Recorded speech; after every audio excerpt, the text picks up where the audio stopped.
কিভাবে বুঝবেন আপনার দোয়াটা কবুল হয়েছে? অর্থাৎ আপনি তো জীবনে আমরা অনেক দোয়া করি, কিন্তু আমাদের দোয়াটা যে কবুল হয়েছে এটা কিভাবে বুঝবেন? এরকম কিছু সিমটম, কিছু আলামত আছে। Someone principal, you have to follow ইট।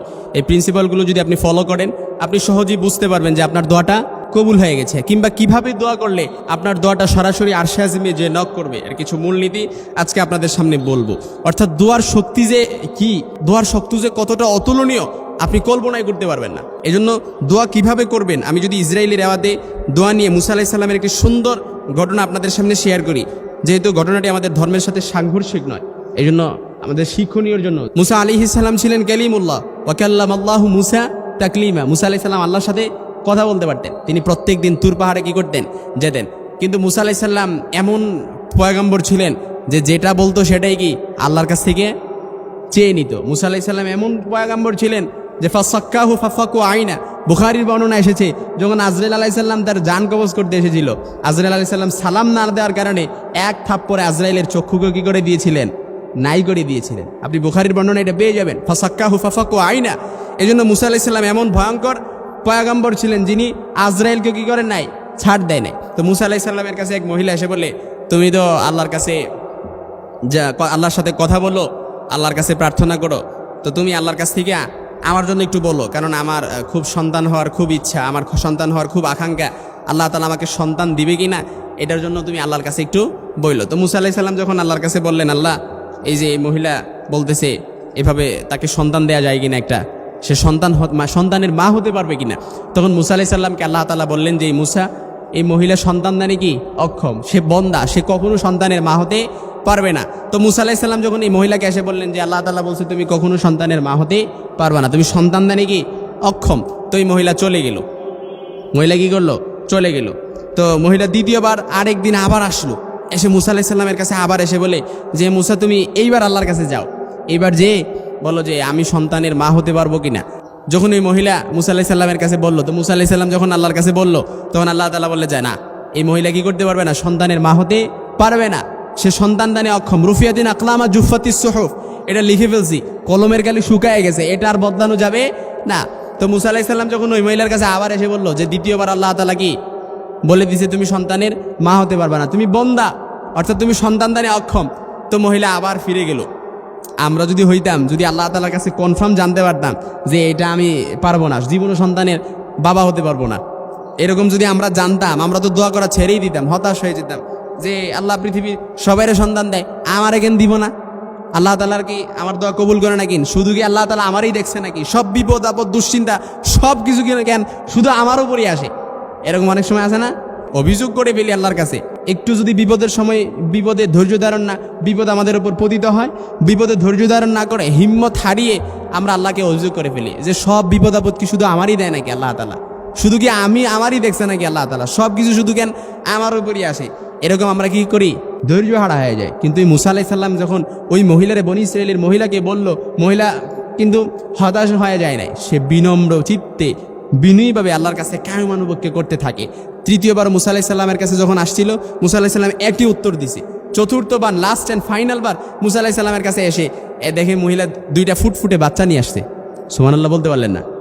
দুইটা ফুটফুটে বাচ্চা নিয়ে আসছে। মুসা আলাইহিস সালাম খুব বিব্রত হয়ে গেলেন, কি ব্যাপার? আল্লাহ তাআলা না তোমারে বলছে তুমি কখনো সন্তান দানে অক্ষম, তুমি বন্দা, তুমি সন্তান দিতে পারবা না, কখনো সন্তানের মা হতে পারবা না।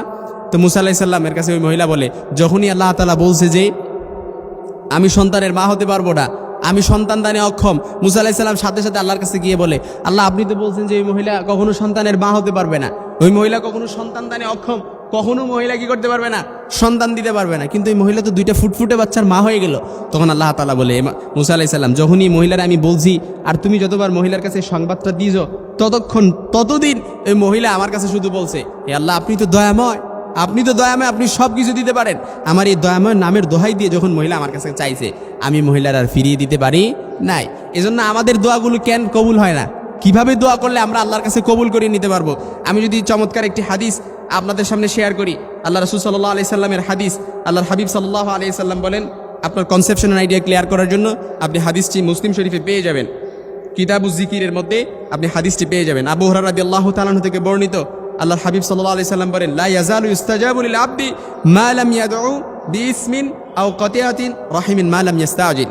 অর্থাৎ বান্দা যতক্ষণ পাপ বা আত্মীয়তার কোনো কিছু না যায় আল্লাহ তাআলার কাছে, ততক্ষণ সে যা প্রার্থনা করবে তাই আল্লাহ তাআলা কবুল করবে। সুবহানাল্লাহ বলেন। আপনি যদি পাপ বা ক্ষতিকারক, আত্মীয়তার ক্ষতিকারক কোনো কিছু আল্লাহর কাছে না চান, আপনি যা চাইবেন আল্লাহ তাআলা আপনাকে কি করবে? তাই দিয়ে দিবে। কিন্তু আমরা কি করি? দোয়ার ফল লাভে ব্যস্ত হয়ে যাই। অর্থাৎ আল্লাহর হাবিব সাল্লাল্লাহু আলাইহি সাল্লাম হাদিসের টেক্সট হচ্ছে ততক্ষণ তাকে দেয়া হবে যতক্ষণ না সে কি করে? ব্যস্ত হয়ে যায়। আল্লাহর হাবিবকে বলল, ইয়া রাসূলুল্লাহ, ব্যস্ততা কি রূপ? ব্যস্ততা কি রূপ? তখন আল্লাহর হাবিব বললেন, ব্যস্ততা হচ্ছে সে বলতে থাকে যে দোয়া তো করলাম কিন্তু আমার দোয়া তো কবুল হয় না।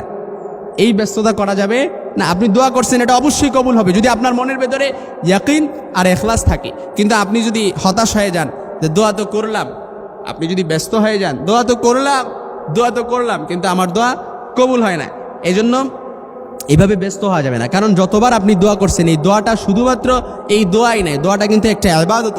এই জন্য যতবার আপনি ইবাদতে লিপ্ত থাকবেন ততবারই কিন্তু আপনার সওয়াব বৃদ্ধি পেতে থাকবে। এই জন্য আমি যদি আপনাদেরকে আরেকটি হাদিস আপনাদের সামনে শেয়ার করি, আনাস রাদিয়াল্লাহু তাআলা আনহু থেকে বর্ণিত, আল্লাহর হাবিব সাল্লাল্লাহু আলাইহি সাল্লাম বলেন, লা ইয়াজালুল আবদু বিখাইরিন মা লাম ইস্তাজিল। ক্বালু ওয়া কাইফা ইস্তাজিল? ক্বালা ইয়াকুলু ক্বাদ দাআউতু রাব্বি ফালাম ইস্তাজিব লি। বান্দা যতক্ষণ না ব্যস্ত স্থির হয়ে পড়ে ততক্ষণ তার দোয়া কবুল হয়।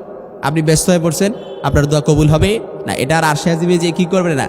নক করবে না। কিন্তু আপনি ব্যস্ততা যদি না দেখান, আপনি যদি ব্যস্ত হয়ে না যান, তাহলে আপনার দোয়াটা কি সাথে সাথে কবুল। সাহাবীরা বলল, ইয়া রাসূলুল্লাহ, ব্যস্ততা কিরূপ? আল্লাহর হাবিব বললেন, লোকটা বলতে থাকে যে আমি তো দোয়া করলাম কিন্তু আমার দোয়া কবুল হলো না। এই জন্য এইভাবে ব্যস্ত হওয়া যাবে না। যদি ব্যস্ত না হন, আপনার দোয়া সাথে সাথে কি কবুল। কিন্তু কিভাবে দোয়াটা করলে কবুল হয়ে যাবে সেটার অন্যতম মাধ্যম হচ্ছে আপনি আল্লাহর কাছে চান, আল্লাহর কাছে বিনম্রভাবে যদি চান, হতাশ না হয়ে, আপসেট না হয়ে, কোনো অভিযোগ না করে আপনি আল্লাহর কাছে যদি চাইতে পারেন, আপনার দোয়াটা সাথে সাথে কবুল হয়ে যাবে। সুবহানাল্লাহ বলতে পারলেন না? আপনি ফলাফল পেয়ে অবাক হয়ে যাবেন। এই জন্য আপনি সাথে সাথে দোয়া করেন, আল্লাহ তাআলা আপনার দোয়াটা কবুল করে নেবে। তবে শর্ত হচ্ছে কি? বিনম্র চিত্তে কায়মানুবাক্যে আল্লাহর কাছে চাইতে হবে। তবে ব্যস্ততা দেখানো যাবে না, ব্যস্ত হয়ে পড়া যাবে না যে আমি তো দোয়া করলাম কিন্তু আমার দোয়াটা কি হলো না? কবুল হলো না।